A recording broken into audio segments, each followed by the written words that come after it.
Diesel apresenta Acelera, podcast que traz para a gente convidados da primeira prateleira da gestão, comunicação, marketing e tudo aquilo que pode acelerar os seus negócios. Então já convido você para pegar uma água, pegar uma caneta, um papel, o seu bloquinho digital e anotar tudo que a gente vai falar. A gente está com um grande convidado, eu sou suspeito para falar porque é um grande amigo, Marcílio Alves, especialista em branding. A gente vai falar hoje sobre como construir uma marca, né, além da marca, e deixar um legado. E também a gente vai trazer insights que acredito que vão trazer para vocês ações. Então, fiquem bastante ligados. Já deixo a dica e as boas-vindas para que vocês se inscrevam no canal da Diesel e acompanhem todos os episódios que a gente vai estar trazendo para vocês.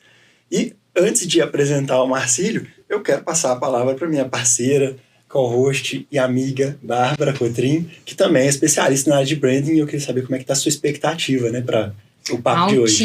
Altíssima. Já começamos aquecendo, né, nos dias anteriores nas nossas conversas, e além de também atuar na área, eu sou uma grande entusiasta, acredito muito no branding antes, né, do marketing, dando aí direcionamento e potência a todas as marcas que chegam para transformar esse mercado. Então, estou feliz de estar aqui, obrigada por ter aceitado o nosso convite. Que bom saber que vocês também têm uma parceria para fora do podcast, porque isso também traz todo esse repertório, essa vivência, e vamos fazer um grande episódio hoje. Eu vou ser o aluno aqui hoje, né, porque eu estou diante de dois especialistas na área, mas antes até por escutar muito o Marcílio, por ter uma troca, né, que vinda já de alguns anos aprendendo com o Marcílio sobre branding, e como a gente está falando para um público maduro, né, a gente está falando para um público que entende o que é o branding, pelo menos na sua base, eu tomei a liberdade de trazer alguns dados aqui que eu achei interessantes da gente introduzir e nivelar, para mesmo aquela pessoa que não tem um conhecimento tão grande consiga acompanhar o raciocínio que a gente vai trazer daqui para frente. Então, assim, o branding é ação, né? O ING do branding traz continuidade, né? Traz uma ação contínua que faz a diferenciação da marca para que ela possa se evidenciar à frente, né, ao seu mercado, criando uma identidade memorável. E aí alguns números me chamam a atenção quando eu olho para isso, porque só em 2023, o Ministério do Desenvolvimento, Indústria, Comércio e Serviços do Brasil, né, registrou 2,7 milhões de empresas novas. Olha o universo de novos concorrentes que surgiu, totalizando aí cerca de 21,8 milhões de empresas ativas. Por outro lado, a gente tem o INPI registrando um recorde de 386 mil novos pedidos, né, de registro de marca, e em 2023 também um aumento de 57% com relação a 2019, que a gente já vê aí o crescimento desse desejo por cuidar, zelar pela marca. Aí a gente vem para um cenário onde 85% das empresas estão nas redes sociais e 82% das pessoas que estão no Instagram, que é a principal rede social que a gente usa hoje, seguem empresas. Isso segundo uma pesquisa da Media Dynamics Group. Então, como a rede social, né, é um lugar onde a gente passa, segundo essa pesquisa, 46 horas do nosso mês, em média, né, que tem gente que passa muito mais. Certamente. E como a partir daí, a gente gera um impacto, né, nessa pesquisa traz pra gente um impacto de 5 mil marcas por dia. Ou seja, a gente vê 5 mil marcas em embalagens, outdoors, fachadas, televisão, né, nesse universo de lugares. A pergunta que fica, Marcia, para se apresentar e já apresentar o tema, será que é importante ter um posicionamento de marca que seja memorável, que faça valer a pena ser lembrada? Certamente. Antes de mais nada, muito obrigado pela oportunidade, né, da gente poder discorrer sobre esse tema. Falando um pouquinho, então, né, sobre a minha jornada, eu venho atuando com branding há bastante tempo. A minha agência NDG Branding, fundada em 2007. A gente comentava no café agora há pouco, né, antes desse termo se gourmetizar, né, quando a gente olha as pesquisas pelo termo branding, pelo Google Trends, né, a partir de 2019 até ano passado, 2023, a gente tem aí praticamente 300% de aumento sobre a busca do termo, né? Então é um termo que realmente caiu na graça e a gente tem a oportunidade, né, graças a vocês a esse projeto e essa audiência que acompanha vocês, de poder discorrer sobre esse tema e clarear muito as ideias aqui. Então vai ser uma honra para mim, mais uma vez, agradeço a confiança, né, e essa parceria, né, que já estende aí por alguns anos, né, Edgar? Sou grato por isso. E com a Bárbara aumenta a minha responsabilidade, afinal a gente tem mais um especialista aqui, colega de área, para a gente poder aprofundar nesses temas. E aí, voltando então, né, a essa introdução, a essa pergunta, eu queria que a gente desse um passo atrás quando a gente fala de branding, para entender dentro desse tema, né, dessa explosão de marcas que surgem todos os anos, a gente entender primeiro o que é uma marca. Se branding, como você falou, é um verbo, né, e é um modelo de gestão em que eu faço gestão de uma marca, eu preciso entender o que eu vou gerenciar. Perfeito. E não é muito, e assim, é muito comum a gente chegar, às vezes até em corporações que tenha, né, centenas de colaboradores, ou seja, de médio porte, e eles não saberem qual é a marca deles. Então é importante que a gente faça um resgate, e aí a gente tem essa chance aqui, de entender primeiramente o que é uma marca, né? E aí sim a importância de diferenciar essa marca, né? Quando a gente pensa em marca, é importante a gente lembrar que marca não é, e talvez esse seja o termo, o conceito mais popular, Bárbara pode concordar ou discordar, muitas pessoas vão pensar que marca é apenas o ícone visual, o símbolo, a cor. Logicamente, o nosso cérebro percebe primeiramente cor, né? Então, mas só essa identidade visual não é, em sua totalidade, uma marca. Essa identidade visual representa o que uma marca é. E aqui fica já um primeiro conceito. Marca, antes de mais nada, ela é. Eu costumo falar nas minhas palestras, consultorias para as empresas, né, que antes do confete vem a essência. Então, antes da divulgação, dessa explosão, desse enfeite, né, dessa identidade visual, vem a essência. Então, marca, eu preciso entender quem eu sou. Então, por que esse negócio existe? Por que eu criei esse negócio? É além do lucro. Então, é algo que me move. E a gente já teve a oportunidade de atender muitas empresas familiares, né, em que os filhos herdam esse legado dos pais e a gente faz esse resgate histórico daquela marca. Por que o pai criou aquela marca? Qual era o sonho dele? Quem ele queria alcançar? Então, esse é um conceito muito importante de marca. Outro é que marca, como dizem no popular, né, marca é aquilo que marca. Então, nós estamos marcando o tempo todo. Um jargão que eu uso, está no meu livro, a gente deixa marcas por onde a gente passa. Né? Então, eu estou marcando agora com a minha fala, com a minha roupa, com o que eu utilizo de acessório, com as minhas pausas, a minha respiração, o meu tom de voz. Outro dia eu estava num restaurante, conversando, como a gente está fazendo aqui, passou uma pessoa, aí voltou e falou assim, Marcílio. Falei, sou eu não conhecia. Falou assim, eu te sigo nas redes sociais e reconheci sua voz. A voz marca. Sim. Né? Então, um outro conceito importante de marca é marcar. Parece óbvio, mas é isso. É quando a gente pega, né, esse conceito, esse estudo da palavra, né, e volta lá na criação da palavra brand, ela foi criada exatamente para marcar o gado, para atestar posse. Uhum. Então, é algo que se marca, que se deixa. E tem um case interessante, só acrescentando nisso, né, que eu acho que foi muito emblemático para mim. Na União Soviética, quando você não tinha o uso de marcas, né, era proibido usar marcas, e aí você tem lá a fábrica de televisões. Em tese, todos os televisores são iguais, ou seja, a carcaça deles é igual, você só pode comprar TV, você não pode escolher a marca. E de repente algumas pessoas começaram a perceber que alguns duravam mais que outros e tentaram achar uma forma de identificar qual que eram os que duravam mais. E foram no código de fabricação, né? Uhum. E acharam o final do código que durava mais. E aquilo ali virou uma marca. Uma marca. Ou seja, não era uma marca, mas é o que marca a boa qualidade, né? Eu levo sempre um exemplo para as dinâmicas, né? Eu pergunto, não sei se vocês já fizeram degustação de água? Não.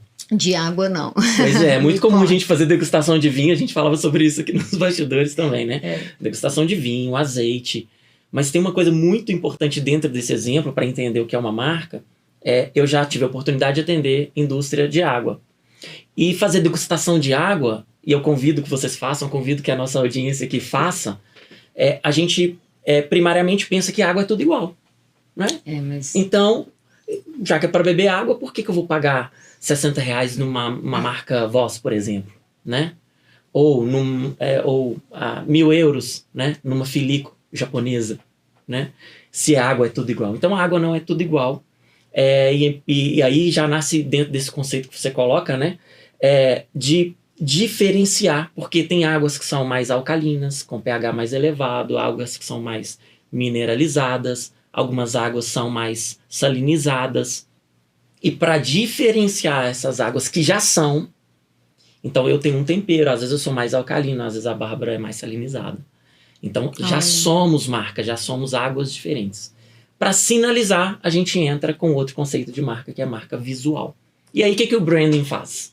Embala, né? Embala isso, né? Então, sendo essa marca, ela já sabendo que se ela é mais alcalina, ou uma TV que dura mais, ou uma TV que dura menos, ela se conhece, ela sabe para quem ela existe, o branding vai gerenciar para que essa entrega entre aquilo que é e aquilo que se percebe, né, que é um outro conceito muito importante. Então, anotando os conceitos, são vários, né?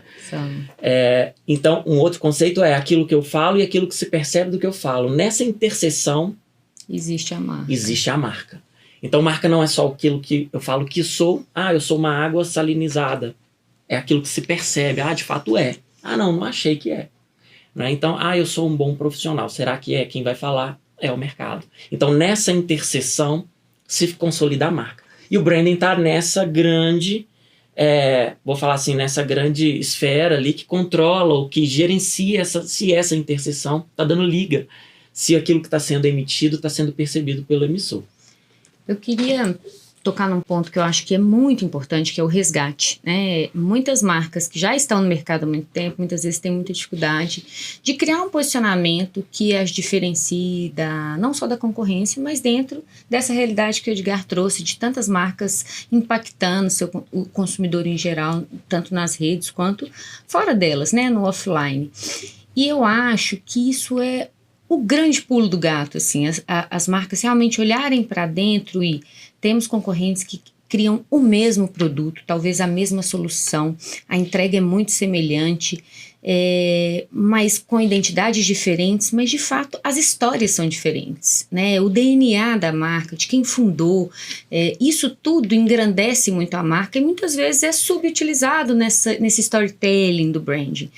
E aí eu queria entender como que as marcas, os negócios, os empresários, as empreendedoras podem pensar em promover esse resgate para que isso traga a força real e as diferencie, né? Em marca pessoal a gente sempre fala que marca pessoal é a única que não existe concorrência, porque você de fato é único, né?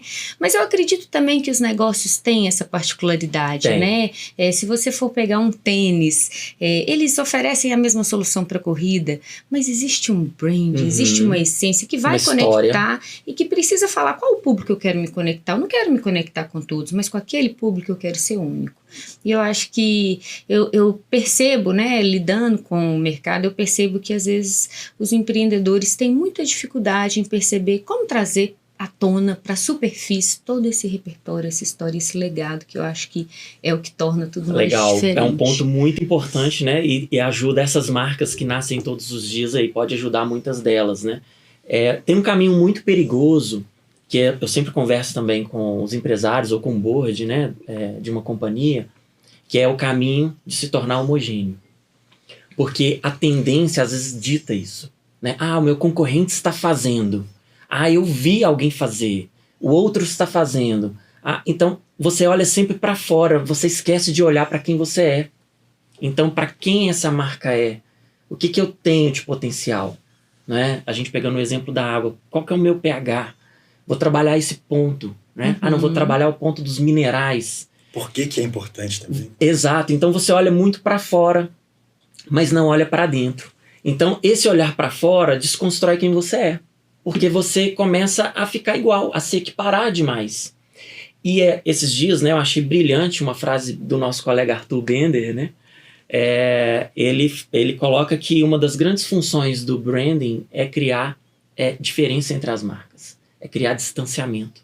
Uma das grandes funções é essa de você descolar, né? Ou seja, ele fala até um termo mais pesado, talvez, que é gerar diferença mesmo entre as marcas, né? Assim, que é falar assim, olha, não são iguais.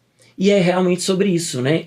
Ao fazer esse resgate, saber quem eu sou, eu consigo potencializar isso para que eu seja diferente no mercado, mesmo no mercado em que eu tenha tantas empresas fazendo em tese a mesma coisa, né?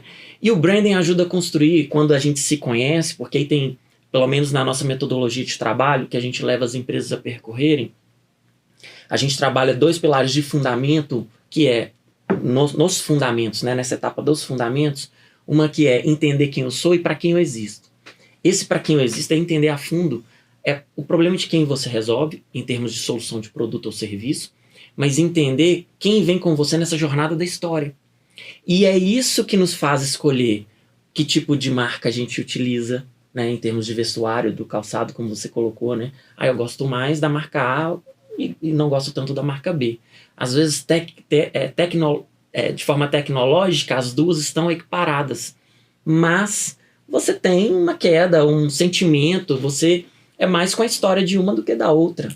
Sim. Né? E é essa função, né, de se posicionar, né? Ou seja, quando uma marca se posiciona, ela consegue se destacar. Falando em posicionamento, né, para também, já que a gente está aqui esclarecendo vários conceitos, né, vou usar um que eu gosto muito também de aplicar aos negócios que a gente atende, as marcas. Eu gosto muito da definição de posicionamento do Kotler, em que ele estabelece uma espécie de fórmula, e aí fica fácil da gente gravar. Posicionamento é igual a segmentação mais diferenciação. Então vamos entender essa fórmula. Posicionamento é igual a segmentação. Segmentação propõe o quê? Um corte. Sim. Eu não atendo todo mundo. Eu não sirvo para todo mundo. E tá tudo bem. E talvez um dos maiores erros das empresas que estão nascendo agora, dentro desse dado, é achar que ela vai atender todo mundo. Não vai. Não vai. Né? Um restaurante precisa definir seu ticket médio. Ao definir seu ticket médio, ele define automaticamente um certo público. E tá tudo certo ele cobrar muito caro e alguém que não tem aquele poder aquisitivo deixar um comentário falando assim, eu achei muito caro. Tá tudo certo. Perfeito. No sentido de que ele não é para aquele público. O que ele precisa fazer é explicar, contar uma história por que ele é daquela forma. Né? E aquilo ali passa a ser até um ponto a favor dele. Né? Um ponto a favor dele. E ao mesmo tempo, restaurantes mais populares também não são talvez para um público mais elitizado. E tá tudo certo. Eu costumo falar que o produto que está na prateleira de baixo, ele tá ali, ele não precisa, às vezes, sonhar em estar na prateleira de cima, se ele estiver bem posicionado para aquela prateleira em que ele está. É verdade. Né? Então, o posicionamento, essa segmentação para quem eu existo, define assim, boa parte do sucesso de uma marca, porque eu já sei para quem eu existo, quem vem comigo nessa história. E a outra parte da fórmula, né, diferenciação, que é aí onde entram, né, um pouco desse DNA da própria marca, da sua história, é aquilo que diferencia e que faz com que essas marcas fujam desse caminho que o mercado, às vezes, por um modismo, coloca como homogêneo, né? Então, de repente, os feeds ficam todos iguais, né, falando de marca pessoal. Então fica tudo escurinho agora, tudo e tal, porque as pessoas entenderam que o luxo é dessa forma. E às vezes não, às vezes o luxo é com tudo branco. Né? O minimalismo. E é tão pessoal, né? Não adianta você ir nesse efeito manada. Exatamente. Você vai acabar com mais dificuldade de se diferenciar se a sua alma for colorida, por exemplo. A identidade e a autenticidade é que, na verdade, marcam. Exatamente. Né? Não são marcas conecta, pessoais. Né? É o que conecta, é o que gera. O que eu acho que todas as marcas devem lutar por, que é conexão, vínculo, né? Ser de fato percebido como o valor que você oferece, né? E você falando sobre essa questão da prateleira me fez muito lembrar um conceito que eu li recentemente no livro Nudge, né? Ou Nudge, como a gente fala em inglês, sobre a arquitetura social das marcas, né? Como elas se posicionam nas prateleiras e aquele negócio, né? Que muitas vezes trabalha ali com multimarcas, como ele, sabendo o seu público, ele posiciona as marcas. Eu quero que o meu público se alimente melhor. Eu tenho isso no meu DNA, então eu vou posicionar na melhor prateleira aqueles alimentos que tenham a ver com o que eu quero gerar de conexão com esse público, com o que eu quero oferecer de diferencial. Embaixo eu tenho outras marcas, para outros públicos que porventura também aqui estejam, mas eu fortaleço meu posicionamento quando eu dou brilho, destaque e valorizo as marcas que se assemelham ao meu objetivo de negócio e ao meu DNA de branding, né? Exatamente, perfeito. Isso é bem importante. Perfeito. Também. Essa é importante, né? Então, às vezes a pessoa não sabe se posicionar. Esse é um primeiro passo. Lógico que tem outras metodologias, outras frentes, né? Não se resume a isso. Mas esse é um primeiro grande passo para essa audiência que fala assim, tá, Marcílio, você falou isso, mas eu não sei como montar o meu posicionamento. Começa segmentando. Exato. Né? Faça um exercício de quem é seu... Antes de chegar no público-alvo, qual segmento você atua, qual o seu nicho, qual o seu subnicho, para então chegar nesse público-alvo, para então chegar nesse cliente ideal. Às vezes a gente idealiza um cliente, né? Foi um outro problema criado, né? Porque quando muitas pessoas às vezes falam sobre um assunto e esse assunto ele perde o controle, né? Foi o assunto da persona, né? Então eu falo que o persona não é algo que a gente cria, não é um robô que eu inventei, ele vai entrar na minha loja e vai comprar.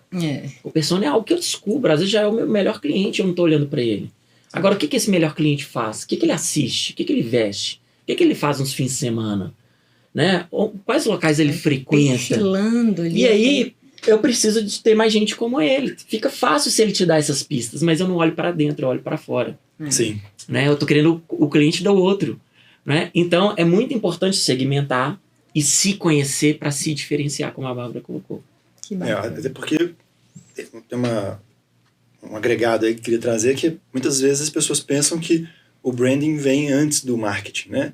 E quando você pensa em marketing lá na origem, né, old school, o marketing ele constitui essa direção, né? Então você precisa pensar para quem, onde, a que preço, com que mensagem, né, com que comunicação. Você precisa pensar no todo para depois conseguir construir essa marca, né? Esses pontos de contato que marcam, né? E eu acho que esse conceito de marca é o mais claro possível, né?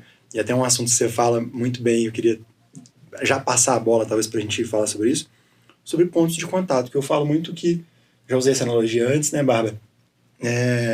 No branding funciona perfeitamente bem. A força da sua marca vai ser a força do elo mais fraco da corrente. Então, você tem uma corrente constituída ali com vários pontos de contato. Isso aí. E se um deles estiver fraco, vai ser o ponto que vai se estabelecer ali uma ruptura. Muitas vezes não vale a Bárbara me falar: nossa, você tem que experimentar, a experiência em tal lugar é fantástica. E aí eu vou lá e, por algum motivo, eu tenho um elo quebrado ali e eu falo, faz o menor sentido que a Bárbara me falou, né? Que experiência horrível que eu tive. Inclusive, porque a experiência a Bárbara fica, né, com o branding dela comprometido, né? Pra ter feito a indicação, né? Mas é isso, né? Porque a experiência é algo muito individual. Então, tem esses dois fatores aí, né? Preciso pensar para quem eu estou fazendo, para quem faz sentido fazer, porque eu não vou conseguir agradar a todo mundo. Então, quanto mais específico, mais fácil é não ter esses pontos de ruptura. E, por outro lado, também lembrar disso, né? São vários pontos de contato, não apenas um. Né? Isso é o que torna essa palavrinha final do branding, né? Esse termo, né? Esse gerúndio, essa continuidade, né? Branding. Então, eu costumo traduzir livre assim. Minha esposa até nem gosta muito da tradução, ela fala que eu tenho que parar de falar isso, mas é marcando. Né? Então eu estou marcando. A marca está marcando, né? Então é marcando o tempo todo. Então, branding. Quando a gente percorre essa jornada de entender quem eu sou, para quem eu existo, e aí eu visto essa roupa, que é essa identidade visual, representando aquilo que eu existo, estabeleço o território da minha marca, ou o universo de marca, que é os locais onde essa marca frequenta, o branding não acaba ali. Entra uma fase que ela não tem fim, que é o gerenciamento dessa marca, que passa pelos pontos de contato da marca, né? Então, pontos de contato da marca são tudo aquilo que leva essa história da sua marca, a experiência da sua marca, seja em termos de experiência, seja em termos visuais, sonoros, seja em termos de vivência, né? Então, tem marcas que chegam a ter centenas de pontos de contato. Então, a gente, só para ilustrar para quem está ouvindo, se não ficou claro, você vai a um consultório, por exemplo. Né? Então, a fachada desse consultório, toda a sinalização, o atendimento do balcão, o bom dia, o tipo do serviço que é oferecido, aromatização, água, café, etc. E aí você adentra, aí tem o pessoal de jaleco, a marca que está no jaleco. Cada ponto desse que eu estou citando, ele é um ponto de contato, que começa, na verdade, antes de se conhecer a marca, né? O que a gente faz... Buscando, né? Na internet ou por recomendação. O que a gente faz é estabelecer qual é a jornada daquele cliente, identificar essa jornada. Então, pré-contato com a marca, né? Lá no awareness da marca, lá no pré-contato, eu nem me relacionei, nem tive vontade ainda de comprar ou de ir nesse restaurante, mas ele passou na minha timeline, aí eu me interessei. Então, o Instagram, por exemplo, ele tem vários micropontos de contato. Sim. O avatar, o nome, a bio ali, né, a biografia, os destaques que você deixa, como você escreve, Às vezes uma foto desconstrói. Os próprios seguidores, né? Quando você clica num perfil, você vê quem segue, isso te traz uma referência. Exato, né? também. Ou constrói ou desconstrói, né? A maneira como o seu tom de voz nas respostas, nos comentários, isso também dita, né? Exato. Como que você se posiciona ali na interação. Porque agora tem uma moda de atender luxo, né? Sim. Eu falo que tem os movimentos. Então, essa coisa do luxo, de repente tem uma foto da pessoa que desconstrói o discurso dela. Né? Então, ela não está atenta naquele ponto de contato. Né? Ou seja, aquela vivência dela não tem a ver com o que ela está falando que ela faz. Então, existem pontos de contato e os micropontos de contato, e todos eles precisam estarem interligados, transmitindo o tempo todo a mensagem da sua marca. Tem um ponto de contato que é muito inusitado, e a gente também sempre leva esse exemplo, e está sempre antenado, e nos nossos clientes secretos, né, assim, na ação porque a gente também monitora os nossos clientes através de cliente secreto. Então eu combino com a Bárbara vai lá no restaurante no dia tal, peça esse prato, verifica se eles vão falar assim, sim, assado. Enfim, ela vai ter que fazer um teste lá e eles não estão sabendo que estão sendo testados. Porque também não se faz branding sem medir. Aí a gente entra depois num outro assunto, que são as métricas, enfim, né? E um dos pontos que a gente sempre mede é banheiro. Gente, o restaurante de um banheiro, ele precisa ser tão excelente quanto a comida que é ofertada. Um banheiro de um estabelecimento fala muito sobre o estabelecimento. Total. Você está numa experiência fantástica de aroma, de sensações, etc. De repente você vai no banheiro, desconstruiu tudo. Né? Tava horrível, não tem limpeza e tal, ou não funcionou, o vaso sanitário não funciona. Parece uma bobagem. É um ponto sensível. Mas é um ponto sensível. Né? A gente uma vez recebeu um mérito por fazer uma ação dessa com empresas de ônibus. A gente verificou, junto com o setor de qualidade, que a maioria das reclamações era de banheiro sujo. E aí a gente foi filtrando, entendendo junto com o setor de qualidade, mas por que as reclamações não diminuíam se várias ações do banheiro foram feitas e não diminuía esse indicador. E aí a gente descobriu que entre o ônibus sair da garagem e chegar na rodoviária para iniciar a jornada com o cliente, esse ônibus dava carona a alguns colaboradores. E esses colaboradores usavam o ônibus do banheiro. Então, o cliente, antes de iniciar a sua jornada, já estava com o banheiro sujo. Então, um ponto de contato desconstrói tudo aquilo que está sendo construído. O atendimento cordial foi esquecido por conta de um ponto de contato descuidado. Né? Não obstante disso, eu estive em Dubai agora, recente, por 15 dias. Na saída de todos os banheiros, e quem foi pode atestar isso, tem uma espécie de NPS lá, se o banheiro está limpo ou não. O que Dubai está querendo fazer com isso? Banheiro público e privado, no shopping ou na rua. Cultura, né? E construção de marca, que é uma outra matéria dentro do branding, que é place branding, que é a marca do lugar. Então você vê que eles estão monitorando, será que aquele banheiro está limpo ou sujo? Então se tiver sujo, certamente vai ter um plano de ação para agir, porque aquilo constrói ou desconstrói a reputação da cidade. E aí quando a gente chega de volta, né, em Guarulhos e vai usar o banheiro, você toma aquele baque. Né? Não tem uma gestão, né, da qualidade do... Então estou usando esse assunto do banheiro, que é um assunto real, né, popular, e para que você, né, empresário, entenda a importância de cuidar e gerir cada um dos pontos de contato da sua marca, incluindo o banheiro. Deixa eu fazer uma pergunta sincera e trazendo um dado também que talvez possa ser relevante ou não, e aí vocês me falam dentro do branding se isso é usado dessa forma, que é a educação do cliente também, né? Porque falando de banheiro, por exemplo, muitas vezes a gente tem a expectativa de um banheiro limpo e um comportamento de sujar o banheiro, por exemplo. Então, quando você me falou do ônibus, eu fiquei tentando, né, antecipar qual que seria o vilão ali, né? Sim. E uma das coisas que pode acontecer também é isso, né? Ou seja, uma simples pessoa, a primeira que usa já acabou com o banheiro. Porque se não tiver uma educação pensando no que ela espera, usar de forma que mantenha aquele ambiente utilizável, né? Então, que é uma questão branding cultural, também passa por isso, né? de construir cultura através de educação? Com certeza, com certeza. A gente, principalmente quando uma empresa está se remodelando, ou ela entendeu a necessidade que ela precisa pivotar para um determinado posicionamento, para uma determinada área, a gente não atua com a frente, digamos assim, com o cliente, mas com os bastidores, né? Então, com todo o time, ou família, ou funcionários, né? Cada organização vai tratar de uma forma para que eles possam viver uma cultura, para que essa cultura seja transbordada, e aí entra aquela coisa, né? Não é o que eu falo, é o que se percebe. Quando uma cultura ela transborda, automaticamente esse cliente começa a se identificar. Eu tenho certeza, pegando novamente o exemplo do banheiro, que se um usuário de um shopping popular visita um banheiro de um shopping mais sofisticado, o comportamento dele pode mudar influenciado, Sim. Né? Pelo meio. Teoria da janela quebrada. Exato. Né? Então, tem essa. Agora, se a gente pensar, não, eles não vão. Ninguém tá nem aí, vai sujar o banheiro mesmo e tal, e você vai deixando, né? Aquilo também se torna uma verdade que é ruim e aí acaba não gerando uma solução. Então, acho que passa muito por esse caminho também, essa construção de cultura, né? E sabe que eu tô gostando desse podcast? Porque, assim, eu tava pensando em puxar esse tópico e ele organicamente já aconteceu. Então, assim, tá tudo fluindo muito bem.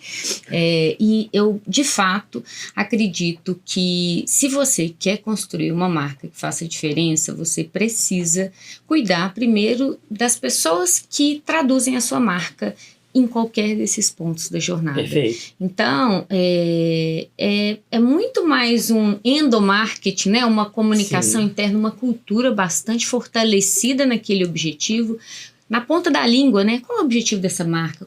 Qual o sentimento que ela quer gerar nesse público, nesse consumidor, nesse cliente? É muito mais sobre essas pessoas entenderem essa essência e transbordá-la, gostei muito desse termo, transbordá-las em suas ações, porque, na verdade, marcas são feitas de pessoas. Quem compra de você assina o seu contrato, aperta a sua mão. Então, não adianta você ter um discurso, um storytelling, uma narrativa perfeita nas redes, trazer o cliente para dentro da sua loja, dentro do seu negócio, para fechar com você no WhatsApp, no direct. E a pessoa que está ali, ela não usa o mesmo discurso, ela não tem, né? Ela tem, claro, o jeito dela de falar, mas ela não tem o mesmo objetivo, ela não está alinhada. Então, gente, pensem bem antes de pensar até no branding, em quem vocês contratam, para além disso, em qual é essa narrativa que tem que estar na ponta da língua do seu colaborador, né? Na verdade, narrativa e vivência, envolvê-lo, e engajá-lo nisso, porque não é só assim, olha, você fala dessa maneira, né? É muito além, você fala dessa maneira, porque dessa forma a gente chega dos nossos objetivos, isso é bom para você, isso é bom para nós. Então eu acho que antes até de querer se destacar no mercado, você precisa ter ali pessoas junto de você que fortaleçam a sua mensagem, perfeitamente, né? E que se engajem com ela, né? Acreditem nela. Num ecossistema de restaurante, o cozinheiro e o manobrista, eles têm uma espécie de mesma importância. Peso, né? Porque, às vezes, o serviço do manobrista ou a falta de uma educação ou alguma situação ali desconstrói tudo que foi construído pelo chefe, pelo cozinheiro. Isso ou seja, acontece, você teve né? uma experiência aí, de repente, na saída ou na chegada foi grosseiro, foi rude, enfim, não estava num dia legal. Isso então, acontece, exato, é raro, mas acontece muito. É raro, mas acontece. Por isso que eu falo, né, dentro desse fazer branding, né, então, é verbo em cima de verbo, né, então, é olhar para essa marca, entender, né, essa jornada que o cliente percorre com a sua marca e levantar, sim, todos os pontos de contato do seu cliente com a sua marca e tá revisitando esse processo o tempo todo, para que, se esse processo estiver sendo medido, né, porque também fazer branding eu preciso de métrica, né, Sim. não é só é uma ciência, um astral, né? As pessoas ficam achando que é um astral, já fiz meu branding, né? Não, você não fez, você continua fazendo. É o marcando. Ela continua marcando, então é revisitar esse processo, porque também entra uma outra situação que a gente comumente trata no branding, que é a gestão de reputação, né? Então, a reputação de uma marca. Então, começa, né? O banheiro tá sujo, o banheiro tá sujo, o banheiro tá sujo, o banheiro tá sujo. Criou-se uma reputação de que aquele local tem um banheiro sujo. E aí para tornar aquilo promotor é dificílimo, exato, né? Aí entra a gestão de crise.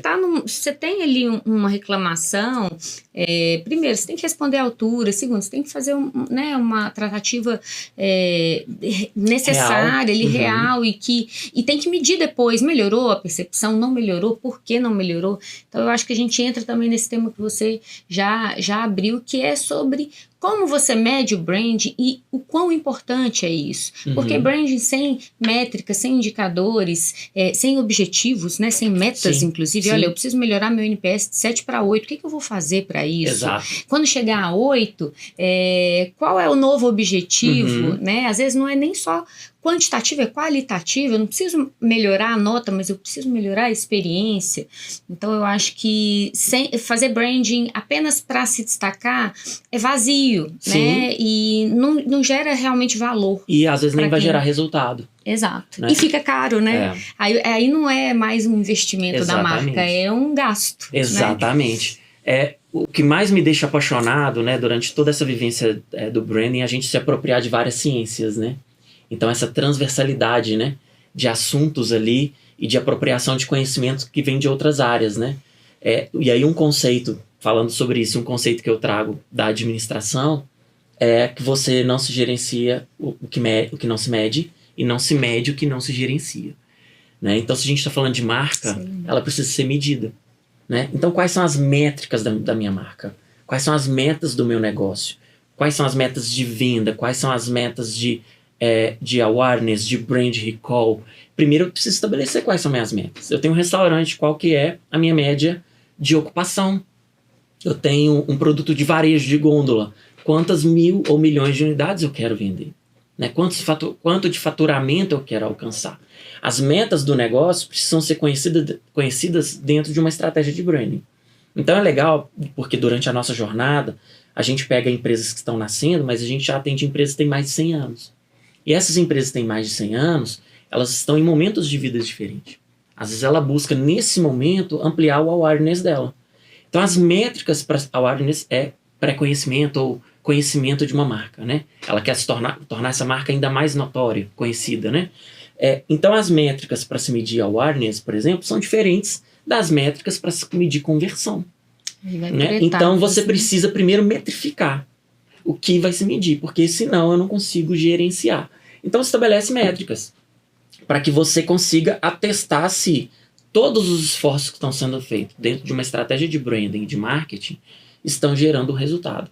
E aí, o que a gente faz? A gente fatia isso em várias etapas, dentro de uma jornada do cliente, dentro do funil de venda desse cliente também. Né? Então, eu tenho as camadas ali, e ali a gente tem as métricas que vão colaborar, que vão atestar se tudo que está sendo feito está funcionando. Né? Então, você precisa, mas o primeiro passo é medir. Tem gente que tem medo de medir, nem olha os acessos para ver se está tendo acesso ou não, com medo. Não, se o acesso ao seu site, ao seu e-commerce está ruim, tem ações que podem ser feitas e o branding pode ajudar nisso. Tem gente que fala, branding não gera resultado, branding é para longo prazo. Sim, é para longo prazo, mas tem ações que se você começa um projeto agora e já ataca frentes que são mais críticas, o resultado ele vem mais rápido. E a ausência de intencionalidade também, né? De propósito. Porque é o porquê eu estou fazendo e por isso eu meço. E isso retroalimenta, por isso que se torna uma ação contínua. Só se estiver retroalimentando com informação depois para que você possa ter as novas métricas, as novas metas, os novos objetivos e conseguir fazer algo diferente. Senão você também não vai conseguir fazer ação em cima de ação da mesma forma, né? Sem ter leitura. E tem um ponto aí, Marcílio, que eu vejo que assim... O branding, ele é de longo prazo, mas você quer que a sua marca seja de longo prazo? Né? Você quer perenidade no mercado? Você quer que o seu produto seja conhecido hoje, amanhã e depois? Então, mais uma vez, né? Não é um custo, é um investimento. E ele tem retornos também imediatos, né? Eu acho que quando você está com uma marca nova no mercado, às vezes seus objetivos, e é importante ter uma estratégia bem definida, aqui fazendo nosso jabá, né? É importante a gente ter um especialista, que às vezes ele vai ser mesmo uma pessoa que pensa na estratégia do branding. E então você quer construir awareness, né? Como você citou, quer construir caminhar para essa consideração. Então, primeiro você precisa se apresentar, você precisa se conectar com esse público. Talvez as suas estratégias ali, as suas métricas dessa etapa vão ser mais importantes que a estratégia inicial lá de conversão. Né? Então, às vezes a de consideração ela vai ser um pouco menos relevante nesse momento que a de conhecimento da sua marca. Então, assim, ter uma boa estratégia vai, inclusive, fazer com que você não atire para todos os lados. Né? Eu quero causar impacto no mercado, depois eu quero fluir nesse funil de consideração, de conversão, de recorrência, né, de tornar os meus clientes embaixadores da minha marca, né, me recomendando. Então, como eu tenho uma estratégia bem definida, como eu meço se eu estou no caminho certo, como eu ajusto essa rota, porque o mercado tem muito dinamismo, e também, principalmente, como eu sou fiel aos meus objetivos, à minha estratégia, né? E eu acho que pensar nisso tudo é uma grande ciência. Perfeito. Eu acho que esse exemplo que você dá, essa ilustração, ela torna bem tangível aquilo que a gente falava no início, né? Do que é branding, né? Essa confusão que se faz de que branding é a paleta de cor, né, a coloração que eu já fiz, é a minha identidade visual, e às vezes essa é uma etapa, obviamente, muito importante, porque é a bandeira que se identifica daquilo que me marcou, né? E às vezes eu olho para aquela bandeira e não gosto porque tive uma experiência negativa. Às vezes eu apaixono porque tive uma experiência positiva. Mas a boa parte de um projeto ou de uma atuação em branding se dá nessa área estratégica, né, de conhecimento do negócio, de conhecimento das pessoas, de conhecimento do público interno, do externo, do mercado como um todo, desse setor de atuação, de pesquisa, né, para que essa roupa ali, essa identidade visual, essa bandeira possa ser bem representada e significar algo para alguém. Porque senão você tem ali algo muito bem construído, mas que não significa nada e não tem valor. E que tá bonito na prateleira, mas que não gera de fato transformação, não entrega o seu objetivo, né? E aí você não vai... Eu da área posso endossar, assim. Não estou vendendo jabá, né? Porque eu não presto esse serviço. Mas dentro da área de vendas, por exemplo, né? Faço a cogestão de vendas, a gente vê a deficiência que existe em ter esse trabalho feito por um profissional. Porque é uma área muito desafiadora de se fazer pelo gestor, pelo dono, né? Até falando um pouquinho disso, assim, é um assunto para pequena empresa? Mas a forma da pequena empresa, né? Eu vou até passar a bola. Fazer é diferente também da grande empresa construir branding, né? Começar a construção e depois dar continuidade nessa construção. E até o budget, o planejamento, o investimento dessa marca. No momento ela tem um investimento menor. Então, ainda por isso ela precisa ser mais efetiva, mais assertiva nesse Exatamente. Eu costumo fazer uma ilustração, eu gosto sempre de ilustrar para deixar os conhecimentos, às vezes técnicos, mais acessíveis, né? Eu faço sempre uma analogia da construção de uma construtora construindo um conjunto de prédios e o iniciante, digamos assim, esse empreendedor, ou esse pequeno empreendedor, ou esse microempresário construindo uma casa. Quem tem mais recurso, obviamente, vai construir algo maior, não é? Quem tem menos recurso vai construir algo inicialmente menor, mas que pode ganhar valor até você chegar a construir, né? Um grande conjunto habitacional, digamos assim. Mas as bases são as mesmas. Para uma construção, eu preciso ter uma boa fundação. Um bom projeto. Um bom projeto. Né? Porque tanto a casa desmorona, quanto o prédio desmorona. Então, o branding bem executado, ele vai te dar esses fundamentos. Seja para o pequeno, então sim, branding é para o pequeno que está construindo essa casa. E branding, obviamente, é para grandes organizações que têm prédios e arranha-céus construídos. Né? Mas os fundamentos da construção servem para os dois. Então, não é a questão de recurso. É a questão de aplicar os fundamentos nas etapas corretas para os clientes corretos. Você não vai trazer uma estratégia de uma construtora para um cliente que está construindo uma casa. Que é algo que está acontecendo muito hoje, principalmente para os autônomos, para aquele profissional, influencer e tudo, que acha que a roupa, o tipo de foto, o tom que está usando é o que vai definir a precificação e o valor que ele tem no mercado. Não é confete. Então você tem confete e essência. Né? E aí, fazendo um paralelo dessas duas falas, é o que muitas vezes as pessoas atribuem à identidade visual, à paleta de cores, é o que a pessoa, né, essa marca pessoal, profissional, atribui à roupa, à maneira de conversar. Eu acho que são fragmentos importantes, mas que no todo não contam a essência da marca, né? Então, se eu quero influenciar, se eu quero me destacar enquanto uma marca dentro da minha área, eu preciso sim pensar em como está a minha imagem, em como eu me comunico, em como eu gesticulo, o tom da minha voz, né? Mas eu preciso ter habilidades técnicas, eu preciso estar no ambiente certo, a ambiência ser adequada, eu preciso ter um networking potente.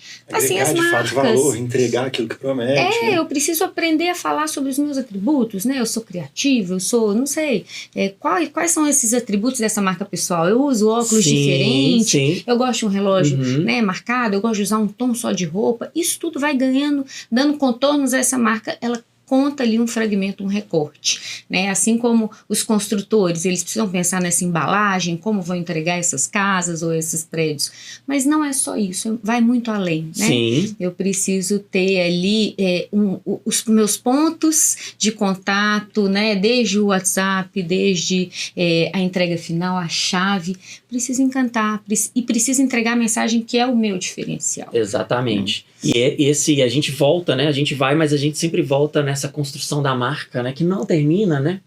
Nossa causa, né? Da marca. E entender o que é marca, né? Se faz cada vez mais necessário. Tem uma dinâmica que vou deixar aqui para vocês e quem estiver nos assistindo também, que é muito simples de fazer para atestar meio que aquela teoria, né? Que a gente estava falando de percepção e de percepção de marca, né? Marca que eu falo que é e o que se percebe, né? Eu sempre peço, né, para a audiência, né, numa palestra, enfim, ou num workshop com as empresas, eles fazerem duplas. E aí, o primeiro exercício você pega um post-it e escreve 3 palavras que te representam. Então, eu, Marcílio, eu sou pontual, sou organizado e sou dinâmico. Me defini. E aí, cada um, né, da dupla escreveu o seu próprio. E aí, você escreve o do seu par. O Edgar é criativo, é sério, etc. E tal. E aí vocês trocam os post-its. E aí você vê que algumas palavras dão interseção de fato. Você foi percebendo. Né? Outras surpreendem. Eu sempre brinco, pessoal, não vai fazer isso com palavras negativas, não vai fazer DR agora, não. Faz só com características ou, né, palavras que representam de forma positiva. E aí tem gente que não dá match nenhum ali, né? Ou seja, acontece. O post-it... Porque ele está achando que ele é uma coisa, mas ele não está sendo percebido com o que ele acha. Está comunicando aquilo. E aí eu levo eles a fazerem isso com a marca deles, com a marca corporativa, né? E se os clientes fossem colocar um post-it na gente? Que tipo de post-it eles estariam colocando? Interessante. Né? Quem a gente acha que a gente é e como que a gente está sendo percebido. E aí levar eles para ter essa reflexão, essa vivência de marca, né? E aí, com essa consciência pautada, a gente começa a percorrer todo o caminho. E por isso tão importante também essa pesquisa, né? Essa Sim. pesquisa prévia, assim. Eu acho que toda boa jornada de branding, ela começa com um entendimento que parte, não do meu achismo, do que eu sinto, mas do que o público dessa marca percebe, né? Então, às vezes, você não precisa nem exatamente... se já tem um ponto negativo com a marca, você já... Às vezes, né, a gente é contratado para...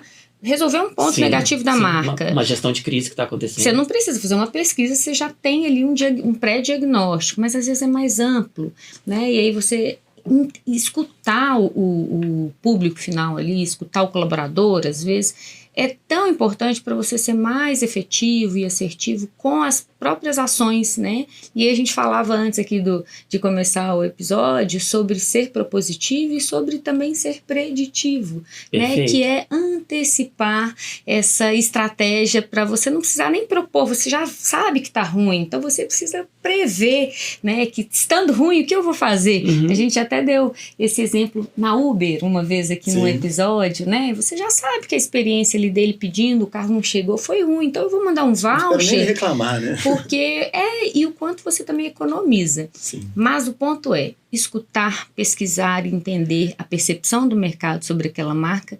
Eu acho que dita muito do trabalho de construir essa marca e fortalecer. O olhar treinado do profissional é muito importante para isso, né? Assim como a gente falou do profissional autônomo, do influencer ali que está olhando o perfil do influencer com milhões de seguidores e fala, deixa eu copiar ele porque aí eu vou crescer. Mas se você usar a lógica simples, você vai perceber que quando esse cara cresceu, ele não tinha aquele visual, ele não tinha aqueles artifícios de marketing. Ele era um cara simples que agregava valor, que entregava aquilo que prometia. E muitas vezes as empresas cometem o mesmo erro quando elas falam assim, vou construir meu branding, o que eu vou colocar? Puff, piscina de bolinha, geladeira com cerveja. Ele não olha para ele coloca pro outro. Ele está olhando para marcas que estão em outro momento, diferente do momento dele, né? E aí eu vejo essa grande diferença. E aí, puxando esse gancho, queria te perguntar, Márcio, também, sobre... a gente vê muito quando a gente fala em branding, principalmente em rebranding, que é algo que está bem em voga agora, né? Grandes marcas trabalhando, né? Até por fusões às vezes, mas às vezes só por um reposicionamento, por um aniversário marcante ou por um ganho de mercado, enfim. E aí tem todo um evento, né? Tem todo umas campanhas gigantescas com astros e tudo, mas quando você vai pegar a própria experiência, não mudou nada, né? Assim, eu não vou citar marcas pra gente não perder mercado, né? Mas tem várias marcas que eu vi assim, um trabalho de branding comunicado muito bem feito, mas na prática você continua sendo cliente ali, você fala, não mudou nada, né? Ou às vezes piorou, né? Exato, acontece também. Acontece, exatamente. Mas é isso, eu queria... Muito legal tocar nesse tema. Assim, o que é a diferença entre o que é comunicado e o que de fato é feito. É percebido, né? E é percebido. É percebido. Porque é uma tríade, né? O que é comunicado, o que é feito e o que é percebido. Além da confusão do que é branding, né? Que se espalhou esse assunto e perdeu-se o controle sobre ele, tem uma outra confusão que é esse assunto de rebranding e redesign. São dois conceitos parecidos, mas diferentes, né? Quando uma marca, e aí vamos para as ilustrações, né? Quando uma marca muda o seu visual por conta de um aniversário, por exemplo, dá ali uma pequena repaginada, arredonda as formas, etc. A gente está falando que isso é um redesign, tecnicamente. Sim. Ou seja, eu não mudei nada em termos da minha vivência, da minha experiência, do meu posicionamento, nada mudou. Eu estou apenas evoluindo visualmente a minha marca porque eu tenho que adequar ela aos tempos, né? Então, já que agora as marcas estão num conceito flat, né, que a gente chama menos relevo, menos sombra, menos brilho, elas estão mais clean, né? Assim, mais flats, então eu também tenho um desejo de mudar a minha marca, modernizar. Outro dia, o dono o CEO, né, de uma empresa que a gente atende nesses ciclos, né? A gente atende empresas por longos ciclos, às vezes não continuamente, mas atende um ciclo, encerra, volta numa outra maturidade dessa empresa, depois retorna novamente para um outro momento. Um dia ele me ligou, falou, Marcílio, eu quero mudar minha marca. Eu falei, calma, ele tem 200 restaurantes no Brasil inteiro. Eu falei assim, calma, você quer mudar sua marca? Vamos conversar. Vamos entender. E aí entra esse lado, entra esse divã, né? Eu tenho uma amiga do Sul, de Porto Alegre, a Luciana a Luzoso, né? Da Zoso Design, ela fala essa coisa do divã do branding, né? Então assim, calma, adoro. Deita nesse divã do branding aqui. Porque não dá para mudar a marca assim da noite pro dia. Tem muito investimento a ser feito, né? Imagina quantos pontos de contato a gente vai ter que ressinalizar, organizar e às vezes até explicar porque uma mudança de uma marca mal explicada gera problema interno. O colaborador acha que a empresa está sendo comprada e ele vai ser mandado embora. Gera paralisação. E muitas vezes o ganho de percepção ele é melhor quando você comunica menos, né? Ou seja, você tem mais mudança efetiva. Quando é percebido. E gera percepção ao invés de comunicar e gerar uma expectativa que fica alta demais. E aí a gente vai entrar, aí a gente vai entrar no rebranding. Eu tô falando do redesign, né? Sim. Então, assim, para uma marca tomar a decisão de mudar um pouquinho a cor, a nuance da cor ou da forma, tem que ser algo estrategicamente muito planejado, muito bem pensado. E aí a gente tem o rebranding. O rebranding mexe nas bases. Se a gente estava falando o tempo todo aqui da construção dessa marca, ela tem bases. Quando a gente vai tratar rebranding, a gente está tratando de bases também. Né? A gente já executou projetos de rebranding, onde empresas estavam internacionalizando, então tinha que ter uma mudança cultural para essa internacionalização acontecer. Um posicionamento, de fato, mais coerente com esse novo o colaborador movimento. Entender, então vai ter uma mudança, inclusive, um pouco no nome da marca, entra um trabalho de name para se atualizar para um contexto internacional, etc. Então, você mexe nas bases. E quando esse trabalho ele é bem executado, começando de dentro para fora novamente, então, imagina que você tem centenas e milhares de colaboradores, todos eles precisam entender essa mudança. Né? O mais recente que a gente fez foi agora entregue em janeiro, foi para uma empresa de transporte urbano, que foi, né, adquirida por um outro grupo familiar, e queria tirar aquele mal-estar, aquela má prestação de serviço, aquele ranço, digamos assim, como a gente fala em Minas Gerais, aquele ranço que ficou de uma má prestação de serviço. Adiantava só fazer o redesign, trocar a marca, trocar a cor da frota, se o serviço ia continuar horrível, né? Se a cultura não fosse mudada, não. Então, o primeiro trabalho a ser feito. E aí um trabalho de vários meses internamente, sem que o mercado soubesse. Então, internamente, a mudança do nome, qual que é o novo nome, vão viver esse nome, vão entender os valores. Tantas áreas, né? RH, employer branding, comunicação interna. E muitas, eu vi todos os lados. Então, trazer para essa conversa o mecânico, trazer o motorista, trazer todo mundo participar desse processo de reconstrução, de rebranding dessa marca. Então, feito isso, tô respirando essa nova marca, aí sim a gente vai mudar o visual. Aí comunica, né? Aí comunica e aí se percebe. Porque a empresa mudou. Antes nem davam um bom dia para mim, agora estão dando. Né? E o processo não termina porque precisa medir. Há um tempo desses atrás, você dando um exemplo, vamos poder falar aqui, porque você já falou publicamente, e é uma marca que tem uma dimensão tão grande que a gente não vai atingir ela, né? Que é a Apple. Né? A percepção ali com relação a primeiro a identidade mesmo, né? A maçãzinha que não acende mais, e o brilho que some, vamos falar assim, da marca com isso.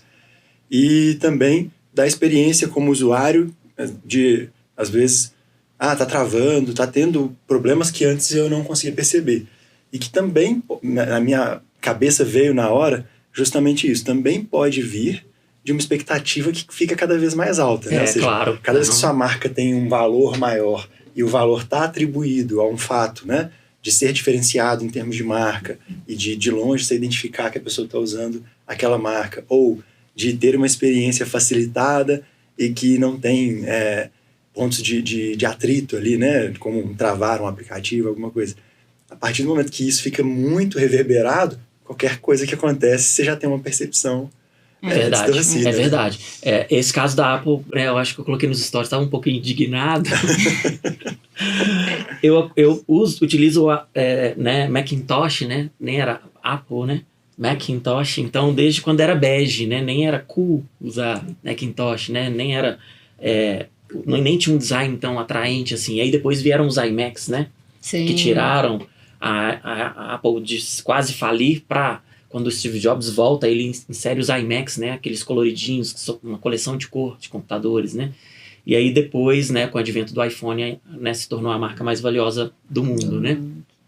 Mas o que a gente sente, pelo menos eu sinto, é que a Apple perdeu um pouquinho daquele Think Different, que era o tagline, era o grande propósito, pensar diferente.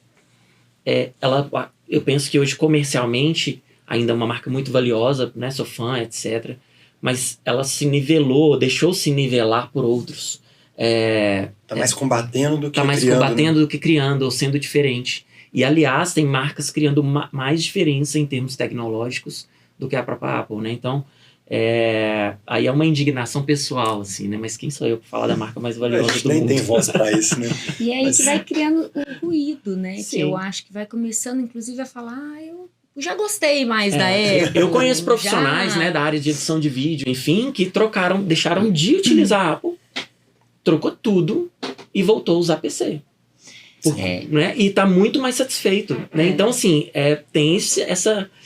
eu não sei como que eles vão medindo, gerenciando isso em termos de lançamento de produto e iOS, e agora, né, talvez eles subiram não sei quantos milhões de dólares num dia ao anunciar, né, a inteligência artificial própria que chega agora nos sistemas operacionais. Então aumentaram ainda mais seu capital, né?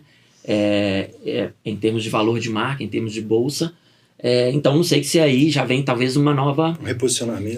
Vem uma nova era, talvez.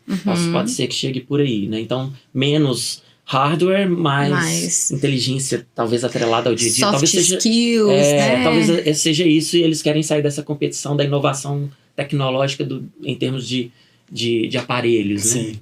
Marcílio, se a gente ficar aqui nesse prazer de conversa, a gente vai ficar aqui 5 dias, né, conversando. Mineiro é assim. Mas tem um ponto que ele falou, antes da gente, eu já querendo, né, prolongar um pouquinho mais, que eu acho que é um tópico que a gente pode voltar para cá para falar mais depois no próximo episódio, que é sobre fusões, né, o quanto que isso pode valorar mais as marcas, ou extinguir marcas do mercado. Eu acho que são pontos importantes aí para os grandes negócios, né? E eu acho que a gente pode ter muito a agregar.